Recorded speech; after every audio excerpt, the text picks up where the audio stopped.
Good morning to all of you. Myself A.K. Singh and you are watching Future Zone Classes. Future Zone Classes के इस platform से 12th physics electromagnetic induction में आज हम लोग बहुत ही इम्पोर्टेंट टॉपिक पढ़ने वाले हैं, working principle of AC generator. AC generator कैसे वर्क करते हैं, क्या उसमें फंडा होता है कि हम लोग उसमें रोटेटरी मोशन देते हैं, आर्मेचर में कुछ रोटेशन देते हैं और फाइनली अपने को करंट मिलता है। अलग चीज़ है कि वहाँ करंट मिलते हैं, अल्टरनेटिंग करंट एसी मिलते हैं। एसी हम लोगों ने अभी पढ़ा नहीं है, अगला चैप्टर है, बट जानेंगे कि वहाँ से करंट बनते कैसे हैं। एक्चुअली एसी का न्यू यहीं से पड़ेगा। अब वहाँ पे हम लोग का मेन फंडा क्या होता है, एक आर्मेचर होता है, उसके अंदर कुछ अरेंजमेंट होते होंगे और उसमें बाहर हम इंजन से या किसी भी डिवाइस से रोटेशन डालते हैं और due to this rotation current बनते हैं। मतलब rotatory motion mechanical energy convert होकर जाता है इलेक्ट्रिकल एनर्जी में। कैसे वर्क करते हैं समझे स्टेप बाय स्टेप, बिना वीडियो स्किप किए ध्यान से देखेंगे, बहुत मज़ा आने वाला है। इसी को बोल रहे हैं induced EMF in rotating coil placed in uniform magnetic field और working principle of AC generator. क्या है एसी जनरेटर का वर्किंग प्रिंसिपल, गौर से समझेंगे। किसी भी मैग्नेट का ये नॉर्थ पोल, किसी मैग्नेट का ये south pole, definitely magnetic field intensity इस डायरेक्शन में है। यहाँ पे हम एक कॉइल डालें, हमने यहाँ पर एक ऐसे कॉइल डाला और ये कॉइल अपने एक्सिस पे, जो इसका एक्सिस है, इस एक्सिस पे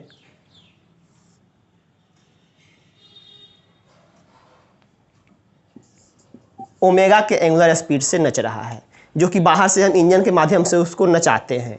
ये कॉइल है, इस कॉइल को हम ओमेगा के एंगुलर स्पीड से नचा रहे हैं। अब इस एरिया का एरिया वेक्टर जस्ट इस पे हम कुछ ऐसे एंगल पर डाले हुए हैं।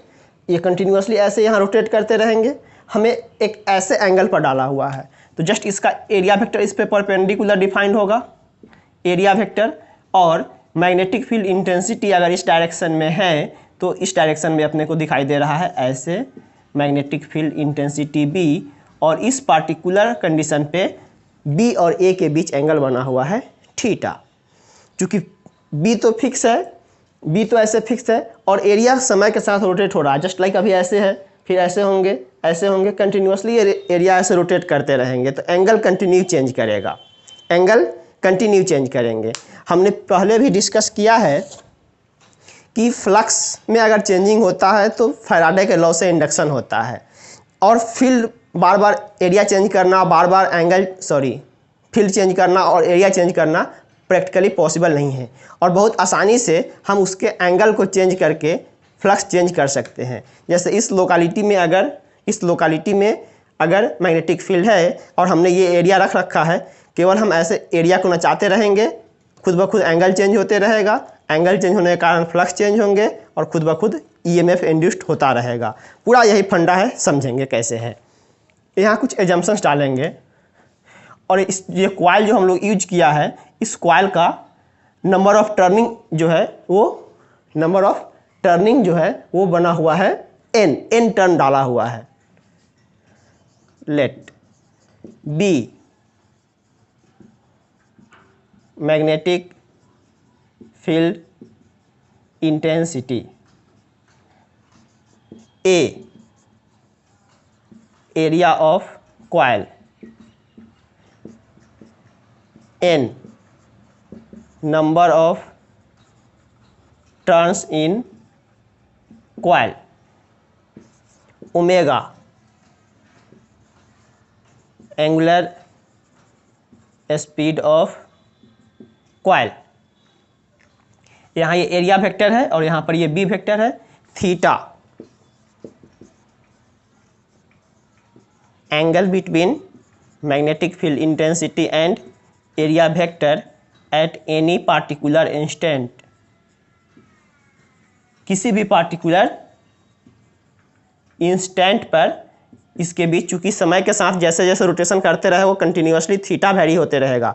इसमें सब कुछ कांस्टेंट है, बी कांस्टेंट है, ए कांस्टेंट है, नंबर ऑफ टर्न कांस्टेंट है, ओमेगा कांस्टेंट है। वेरिएबल क्या है? केवल और केवल थीटा। समय के साथ जब कॉइल में रोटेशन डालेंगे थीटा चेंज होते रहेगा और इसी थीटा चेंज के कारण इंडक्शन होंगे। नाउ अब यहाँ पे अगर हम टोटल फ्लक्स निकालें, total flux in the coil, coil में टोटल फ्लक्स कितने का आएगा, जिसको हम फाई बोल रहे हैं, number of turn n into B A cos theta, n into B dot A expand कर देंगे बी ए कॉस थीटा, इतना टोटल फ्लक्स इसके अंदर आएगा। फ्लक्स के डिफिनीशन से B dot A B A cos theta, number of turn n है तो n into B into A cos theta, equation number first. आप याद करो रोटेशन का वो क्लास। एक चीज़ और जानते हैं, ओमेगा क्या होता है? थीटा बाई टी, ओमेगा होते हैं थीटा बाई टी। तो क्या हम थीटा को ओमेगा इंटू टी लिख सकते हैं? जैसे लीनियर वेलोसिटी क्या होता है? Distance by time. तो एंगुलर वेलोसिटी, एंगुलर डिस्टेंस मतलब एंगल बाई टाइम, ये होगा ओमेगा। यहाँ से अगर हम थीटा निकालते हैं तो वैल्यू कितना हो जाएगा? Omega T, second equation. अब आप क्या जानते हो? ईएमएफ, ईएमएफ कितना होता है? Minus D phi by D T. Now यहाँ आ जाओ आप, E is equal to minus D phi by D T. E कितना होता है? Minus D phi by D T, minus differentiation of phi क्या है? N B A cos theta, N B A cos, और थीटा के जगह पर omega T डाल दूँ, cos omega T D T. गौर से देखेंगे, from second law of Faraday, E is equal to minus D phi by D T minus differentiation of phi N B A cos theta, but theta के जगह पर omega T D T. यहाँ n number of turn constant, b number of turn magnetic field constant, a area constant. Variable क्या है? Time के साथ omega T, वही term अपने को दिख रहा है वेरिएबल। माइनस के साथ n बाहर निकल जाएगा, b बाहर निकल जाएंगे, a बाहर निकल जाएंगे। Differentiation of cos omega T D T, differentiation of cos omega T D T. अपने पास स्पेस नहीं है, पहले आप इतना छापो।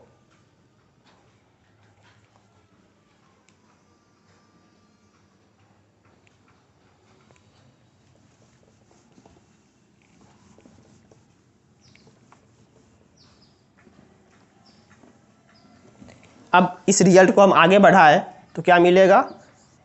E is equal to minus N B A, और कॉस ओमेगा टी का differentiation of cos omega T with respect to omega T, and वापस से differentiation of omega T with respect to T. अपने तक पहुंचाना था, पहुंचा दिया। चेन रूल, डिफ्रेंसिएशन का chain rule, minus N B A cos omega T का डिफ्रेंसिएशन ओमेगा टी के रेस्पेक्ट में माइनस साइन ओमेगा टी, और ओमेगा कांस्टेंट है, बाहर निकल जाएगा, टी का डिफ्रेंसिएशन 1। ओमेगा को इधर कर लो, minus into minus plus B A omega N sine omega T. Induced EMF कितना निकल गया? B A omega N sine omega T. देखो कितना अच्छा रिजल्ट आ गया, बी ए ओमेगा एन। अगर इसको थोड़ी देर के लिए डब्लू पढ़ लो तो क्या दिखाई देगा? B A W N, 52। अब 52 का मतलब 52 मत लिख देना। याद करने का तरीका है कि किसी भी रेक्टेंगुलर कोयल, चाहे किसी भी शेप का कोयल हो, रेक्टेंगुलर हो, सर्कुलर हो, अपने को तो केवल उसका एरिया यूज करना है। कितना इंडक्शन होगा? B A omega into N into sine omega T. समय के साथ ये रोटेशन कर रहे हैं, टाइम का फंक्शन है, एन नंबर ऑफ टर्न है, ओमेगा एंगुलर स्पीड है, ए एरिया है, एन बी फील्ड है। अब यहाँ पर अगर हम लेट कर ले बी ए ओमेगा एन बराबर ई नॉट, जिसको बोलते हैं peak value of EMF maximum. चूँकि ये वैल्यू अगर हम 1 कर दे, ओमेगा टी का वैल्यू 1 कर दे 90 डिग्री के लिए, तो ये 1 हो जाएगा, तो ये वैल्यू मैक्सिमम मिलेंगे। चूँकि आप जानते हो साइन का मैक्सिमम वैल्यू कितना हो सकता है 1, तो जब ये वैल्यू 1 हो जाए तो ये वैल्यू कितना बनेगा 52, और इसको हम बोल देंगे E0। 52 is equal to E0 peak value of EMF, मतलब E is equal to E0 sine omega t, जहाँ पर E0 का वैल्यू कितना है 52 BA⍵n। ये निकल गया EMF induced in a rectangular coil या circular coil rotating in uniform magnetic field. अगर हम कह दें if R be the resistance,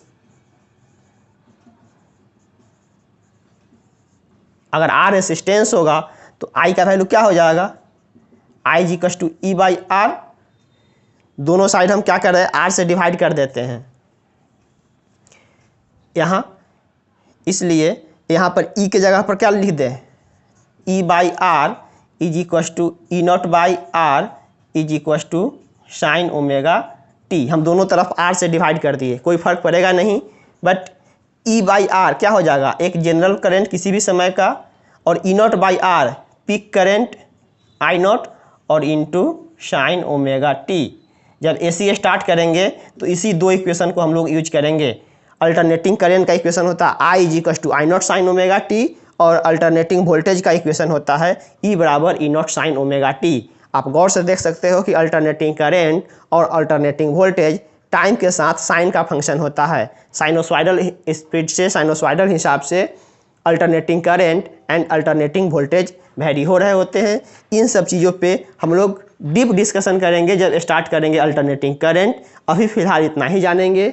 जब भी किसी कॉइल, रोटेटिंग कॉइल में हमें करंट लेने हो तो कैसे करंट मिल रहा है, इसमें कंटिन्यूसली रोटेशन आएंगे, कंटिन्यूसली एंगल चेंज होगा, और due to angle change continuously phi change होंगे, और जहाँ फाई चेंज हुआ फैराडे के सेकेंड लॉ से करंट आना है, इंड्यूस्ड EMF आने हैं, और यही प्रोसीजर हमने अपनाया और फाइनली अपने को रिजल्ट मिल गया।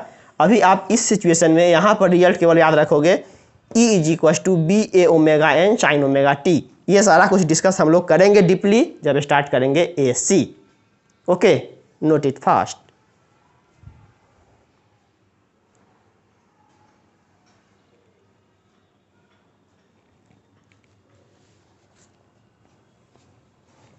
एक और छोटा सा हेडिंग डालेंगे, what is ED current.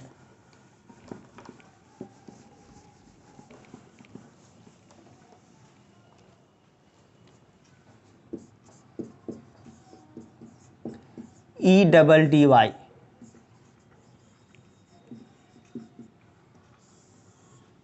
ED current क्या होता है समझेंगे। जब भी किसी मैग्नेटिक फील्ड में, जैसे मान लो यहाँ पर कोई मैग्नेटिक फील्ड है और हम एक प्लेन लैमिना, रेक्टेंगुलर कोयल और प्लेन लैमिना में फ़र्क है। रेक्टेंगुलर कोयल मतलब केवल उसके पेरीफेरी पे वायर है और अंदर में पूरा खाली है, बट प्लेन लैमिना का मतलब ये पूरा प्लेट, इसको क्या बोल रहे हैं, एक प्लेन लैमिना है, रेक्टेंगुलर लैमिना है। अगर किसी भी मैग्नेटिक फील्ड में इस प्लेन लैमिना को ऐसे हम मूव कराए जहाँ से इसमें फ्लक्स चेंज हो, क्योंकि मैग्नेटिक फील्ड में डालेंगे तो धीरे धीरे फ्लक्स बढ़ेगा, निकाल लेंगे कहानी ख़त्म, डालेंगे फ्लक्स बढ़ेगा, निकाल लेंगे कहानी ख़त्म। या फिर आप ऐसे मान सकते हो कि यहाँ पर कोई इस तरीके से नॉर्थ पोल है, इधर कोई साउथ पोल है, और हम एक ऐसे रोटेटिंग मतलब ऐसे कॉइल लिया जो कि ये ऐसे रिवॉल्व कर रहा है। इसमें अब 3D फिगर हम कैसे बना, ये ऐसे SHM कर रहे हैं, SHM जैसे करते हो ना पेंडुलम की तरह, जस्ट लाइक यहाँ ये पेंडुलम की तरह घूमेगा। तो जब इस फील्ड में आएंगे तो इसमें फ्लक्स आएगा, फील्ड से बाहर निकलेगा, फ्लक्स खत्म, फील्ड में आएगा, फ्लक्स आएगा, फील्ड से बाहर निकलेगा, फ्लक्स खत्म। मतलब किसी भी तरीके से इसमें, और ये पूरा एक प्लेट है, कॉइल नहीं है। प्लेट और कॉइल में फ़र्क है, कॉइल केवल पेरीफेरी पर वायर, अंदर में खाली, प्लेट मतलब पूरा मटेरियल से भरा हुआ। अगर ये कोई कंडक्टिंग प्लेट का मटेरियल है, देन N और S मीन्स किसी मैग्नेटिक फील्ड में अगर हम इसको डालूं, बट वेरिएबल फील्ड, किसी भी तरीके से फ्लक्स का चेंजिंग वाला कंडीशन आना चाहिए, क्योंकि एरिया तो इसका फिक्स है, या तो एंगल फिक्स चेंज करो और नहीं तो फील्ड चेंज करो, कोई ना कोई एक चीज़ आप चेंज करोगे। हमें मेनली मतलब है कि इसमें मैग्नेटिक फ्लक्स चेंज होना चाहिए। तो जब भी किसी प्लेन लेमिना में, प्लेन कंडक्टिंग लेमिना में मैग्नेटिक फ्लक्स अगर चेंज होता है तो उसके सरफेस पर एक खुद ब खुद इंडलेस करंट आते हैं फैराडे के सेकेंड लॉ से। उसी इंडलेस करंट को बोलते हैं ED current. When magnetic flux changes in any plane lamina,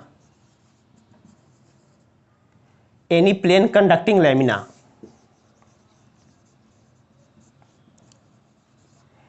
when magnetic flux changes in any plane conducting lamina, then an endless current produced या produced at the surface of lamina या surface of plate, यही है conducting lamina की जगह पर आप plate कर सकते हो, ज़्यादा अच्छा समझ आएगा।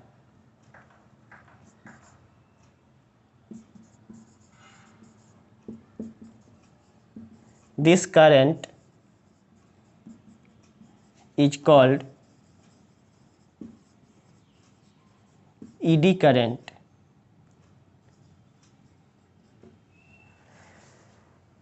मतलब मान लो कि अपने पास एक कोई प्लेन लैमिना है और इसमें फाई चेंज हो रहा है।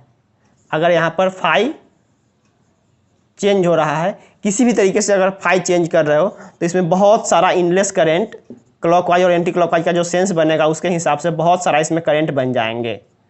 बहुत सारे इनलेस करंट ऐसे घूमने लगेंगे अलग अलग जगह पर, अलग अलग स्पॉट पे। यही इनलेस करंट क्या कहला रहा है? ये कोई लेमिना है, प्लेट है, और इस प्लेट पे जो ये करंट बन रखे हैं क्लॉकवाइज या एंटी क्लॉकवाइज, डिपेंड करता है कि फ्लक्स घट रहा है कि बढ़ रहा है। फ्लक्स चेंज होने के कारण यहाँ पर जो करंट बनेंगे, जो भी करंट बन रहा है, इसी करंट को हम क्या बोल रहे हैं? Eddy current. जो यहाँ आई बनेंगे, ये आई क्या है? Eddy current. और इसको सबसे पहले ऑब्जर्व किया गया फौकाल्ट के थ्रू। अजीब अजीब नाम है। It is firstly observe by Foucault, FAUCAULT। अजीब नाम है, Foucault. So it is also called Foucault current. Foucault current. Eddy current को एक और नाम जानते हैं, फौकाल्ट करेंट, क्योंकि फर्स्ट टाइम फौकाल्ट ने इस चीज़ों को ऑब्जर्व किया था। मैग्नेटिक फील्ड में अपने को एक लाइना क्रॉस किया, देखा कि इसमें बहुत सारे इनलेस करंट बन रहे हैं, और इसी इनलेस करंट को उसने क्या नाम डाल दिया? Eddy current. ईडी का मतलब जानते हो क्या होता है? जब कभी देखते हो पानी में जो एक भंवर ऐसे ऐसे घूमते रहता है, उसी को बोलते हैं ईडी, और उसी नाम से इसका नाम पड़ गया ईडी करंट। एक भंवर के टाइप अजीब सर्कुलर वे में यहाँ करंट प्रोड्यूस हो जाता है। ये रहा आपका ईडी करंट। इसका आप चाहो तो यूज भी कर सकते हो, पहले इतना लिखो।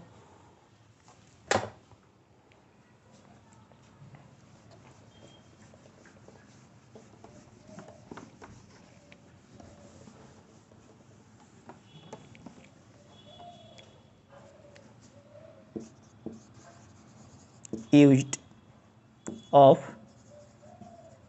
ED current. It is used in magnetic brake. आप जानते हो मैग्नेटिक ब्रेक भी होता है। रेलवे के जो भी अभी मॉडर्न ब्रेकिंग सिस्टम है वो मैग्नेटिक ब्रेकिंग सिस्टम है। It is used in magnetic brake, bracket में कर सकते हो, यूज्ड इन ट्रेन्स। ट्रेन्स में जो भी ब्रेकिंग सिस्टम लगाते हो, पहले होता था वैक्यूम सिस्टम, अभी जो नया आ रहा है उसमें सब आता है मैग्नेटिक ब्रेकिंग सिस्टम। अब कैसा होता है मैग्नेटिक ब्रेकिंग सिस्टम, यहाँ जानना आपको है नहीं, पढ़ोगे कभी जाओगे बीटेक वेटेक में तो पढ़ लोगे क्या होता है magnetic braking system. Hydraulic braking system, vacuum braking system सब पढ़ोगे आप कभी ना कहीं। It is used in magnetic braking system. दूसरा, it is used in magnetic furnace.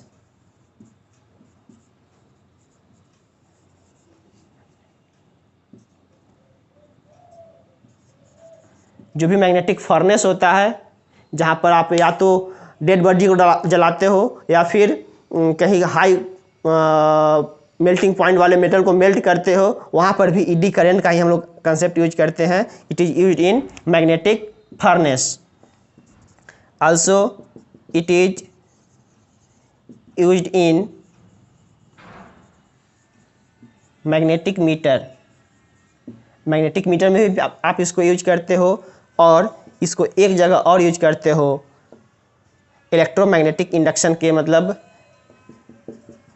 It is used to produce electromagnetic wave.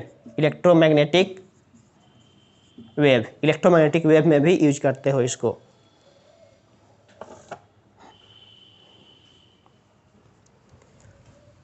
तो ये रहा आपके पास 3 यूज मेनली, एक मैग्नेटिक ब्रेकिंग सिस्टम में, एक मैग्नेटिक फर्नेस में, मैग्नेटिक मीटर में, और ईएम वेव में. इसका एक और यूज कर सकते हो, magnetic damper. It is used in magnetic dumper. Magnetic dumper क्या होता है थोड़ा सा समझ सकते हो. यहाँ पर मैग्नेटिक डंपर तो हम नहीं समझा पाएंगे. स्प्रिंग टाइप डंपर आप देख लोगे, आपके बाइक में लगा होता है. बाइक में जहाँ भी शॉकर लगे होते हैं, तो शॉकर में तो एक होता है स्प्रिंग, जो कि शॉक को ऑब्जॉर्व करता है. दूसरा एक और चीज़ देखते हो, स्प्रिंग के साथ उसमें कुछ डंटा टाइप लगा होता है, अंदर में कुछ वायल भरे पड़े होते हैं, कि एक बार अगर शॉक मिले तो तुरंत से उस शॉक को ऑब्जर्व करके वापस से अगले ही क्षण फिर से रेस्ट में ला दे. अदरवाइज उस डैम्पर ना लगाया जाए तो स्प्रिंग अगर घचका में पड़ेगा तो कंटिन्यू बाइक ऐसे ऐसे करते रहेंगे बहुत देर तक. तो शॉक ऑब्जर्व किया स्प्रिंग, और तुरंत से डैम्पर उसको डैम्पिंग करके वापस से अपने जगह पर पहुंचा दिया, उसी को बोलते हैं डैम्पर. तो मैग्नेटिक डैम्पर भी कोई चीज़ होता है. आप इन सब चीज़ों को पढ़ोगे डीपली हायर क्लासेस में. यहाँ केवल नाम सुनना है कि ईडी करंट हम जानते हैं. तो ईडी करंट का यूज कहाँ कहाँ करते हैं? मैग्नेटिक ब्रेकिंग सिस्टम में, मैग्नेटिक फर्नेस में, मैग्नेटिक मीटर में, इलेक्ट्रोमैग्नेटिक वेव में, एंड मैग्नेटिक डैम्पर में. ये रहा eddy current and its usages. Okay, आज के लिए बस इतना ही. फिर मिलते हैं नए टॉपिक के साथ. तब तक के लिए ओके, बाय.